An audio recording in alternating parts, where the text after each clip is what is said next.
So the Black Panther movie came out last week, and it's been a huge success, smashing records, #1 movie in February, #1 soundtrack.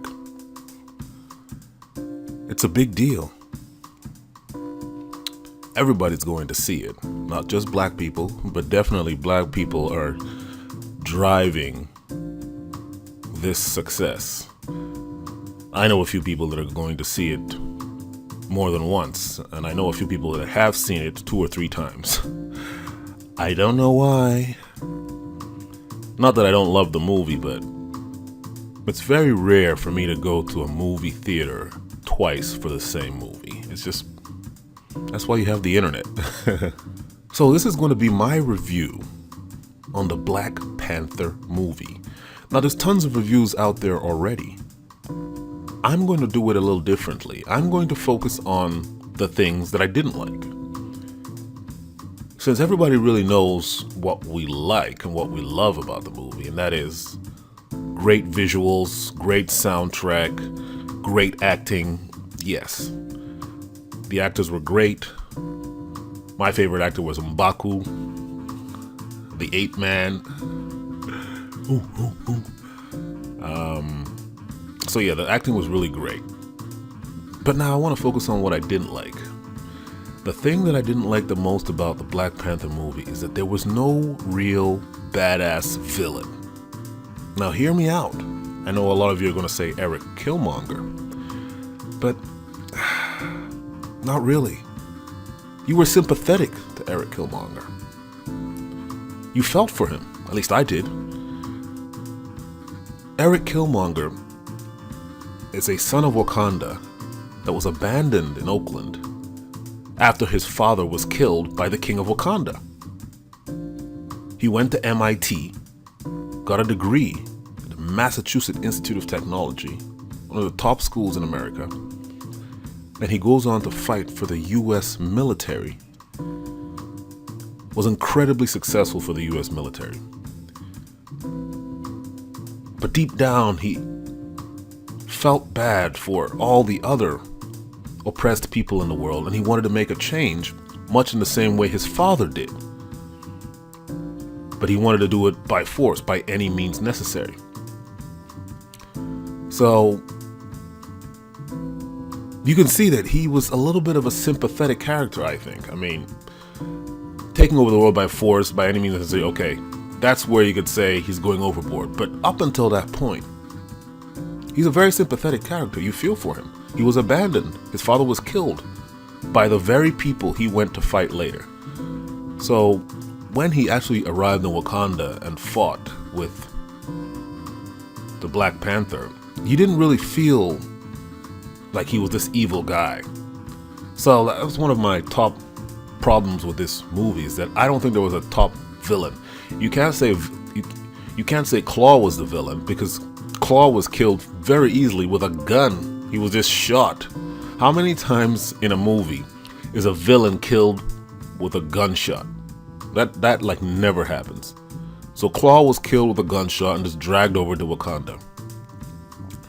So that's my biggest beef with this movie, is that there was no villain. I didn't consider Eric Killmonger a villain. I considered him somebody who was wronged and who was blinded by anger and went about things the wrong way. In truth, Eric Killmonger in the comic books is a reckless beast. He is not the cousin of T'Challa, the king, the Black Panther.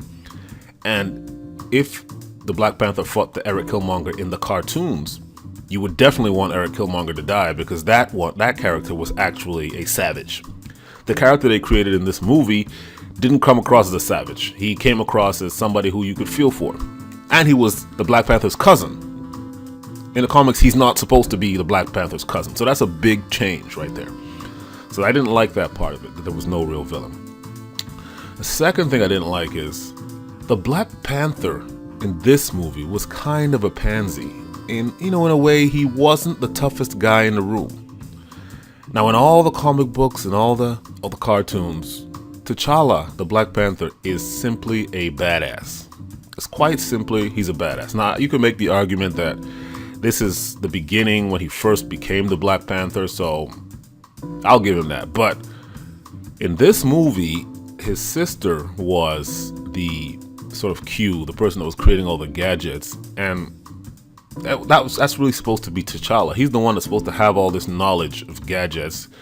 T'Challa is also supposed to be somebody who was a master strategist, and he never really showed any of these things. He just really seemed like a guy protected by his mom and his sisters. I mean, really, that's what it looked like. He just seemed a little bit like a pansy. Even when he fought, he barely beat people. Eric Killmonger is stronger than him, and he was always stronger than him in the cartoons, so I'll give him that. But it really did seem like the Dora Milaje, like people like Okoye, people like Nakia, it seemed like they were stronger than him, and that really shouldn't be the case, so I didn't like that either. Now, one thing I really did like is it really did move away from the way all the other Marvel movies were. So, in all the other Marvel movies, there is a very clear evil villain, and there is a very clear good guy. And therefore, the movie is kill the bad guy, and save the world. And so in that aspect, not really having a clear villain made this movie a lot deeper, because you could see yourself in every character.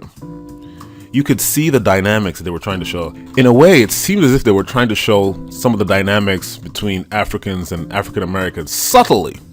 There was a great article by Benjamin Dixon on ProgressiveArmy.com, and I want to just read to you what he said about this. We could see ourselves having the heart of King T'Challa as he learned to cope with his responsibilities as leader and protector of the people while fighting the imposter syndrome, the feeling that we aren't qualified for the position we hold. Simultaneously, we saw ourselves in the villain, Killmonger, dealing with the trauma of being abandoned and alone to grow up as a black person in a foreign land. I'll put a link to Benjamin Dixon's whole article in the comment section below. But that is what I loved the most about this movie. It's not just a superhero movie. It had some very subtle, deep messages about unity of Africans and African Americans, and how it all really came full circle. There was a little bit of distrust, anger, and at the end, there was unity. A+ for Black Panther. It wasn't your average superhero movie.